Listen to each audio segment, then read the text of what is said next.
ಬೆಂಗಳೂರಿನಂತಹ ದೊಡ್ಡ ದೊಡ್ಡ ನಗರಗಳಲ್ಲಿ ಓಡಾಟಕ್ಕಾಗಿ ಆಟೋ, ಟ್ಯಾಕ್ಸಿಯಂತಹ ಖಾಸಗಿ ವಾಹನಗಳನ್ನು ಅವಲಂಬಿಸುವವರ ಸಂಖ್ಯೆಯೇ ಹೆಚ್ಚು. ಅನೇಕ ಪ್ರಯಾಣಿಕರು ಬುಕ್ಕಿಂಗ್ಗಾಗಿ ರೈಡ್ ಹೇಲಿಂಗ್ ಆ್ಯಪ್ ಸೇರಿದಂತೆ ಮೊಬೈಲ್ ಆ್ಯಪ್ಗಳನ್ನು ಬಳಸುತ್ತಿದ್ದಾರೆ. ಆ್ಯಪ್ ಮೂಲಕ ಆಟೋ ರಿಕ್ಷಾಗಳನ್ನು ಬುಕ್ ಮಾಡುವ ಪ್ರಯಾಣಿಕರಿಂದ ಆಟೋ ಚಾಲಕರು ಟಿಪ್ಸ್ ಸೇರಿಸಿ ಹೆಚ್ಚುವರಿ ಹಣವನ್ನು ಚಾರ್ಜ್ ಮಾಡುತ್ತಿದ್ದಾರೆ ಎನ್ನುವ ಆರೋಪವಿದೆ. ಬೆಂಗಳೂರಿನ ಮಹಿಳೆಯೊಬ್ಬರು ಚಾಲಕರಿಗೆ ಟಿಪ್ ನೀಡುವ ಬಗ್ಗೆ ಟೀಕಿಸಿದ್ದು, ರೈಡ್ ಹೇಲಿಂಗ್ ಅಪ್ಲಿಕೇಶನ್ನಲ್ಲಿ ಟಿಪ್ಪಿಂಗ್ ವೈಶಿಷ್ಟ್ಯವು ಲಂಚದಂತೆ ತೋರುತ್ತಿದೆ ಎಂದು ಖಾರವಾಗಿಯೇ ಹೇಳಿದ್ದಾರೆ.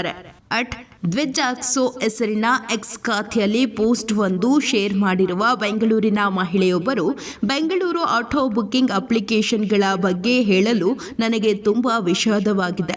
ಆದರೆ ಈ ಟಿಪ್ಪಿಂಗ್ ವೈಶಿಷ್ಟ್ಯವು ನಿಮ್ಮ ಅಪ್ಲಿಕೇಶನ್ಗಳಲ್ಲಿ ಕೆಟ್ಟ ವೈಶಿಷ್ಟ್ಯಗಳಲ್ಲಿ ಒಂದಾಗಿದೆ.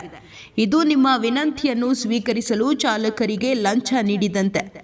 ಟಿಪ್ಪಿಂಗ್ ಉತ್ತಮ ಅನುಭವವನ್ನು ನೀಡಬೇಕೋ ಹೊರತು ಲಂಚ ಪಡೆಯಲು ಬಳಸಬಾರದು ಎಂದು ಬರೆದುಕೊಂಡಿದ್ದಾರೆ.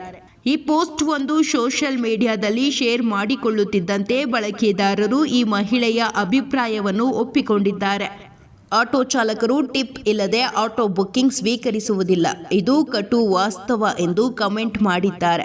ಮತ್ತೊಬ್ಬರು, ಪ್ರಯಾಣಿಕರು ಆಟೋ ಬುಕ್ ಮಾಡುವಾಗ 10-20% ಟಿಪ್ ನೀಡಲೇಬೇಕು ಎಂದಿದ್ದಾರೆ.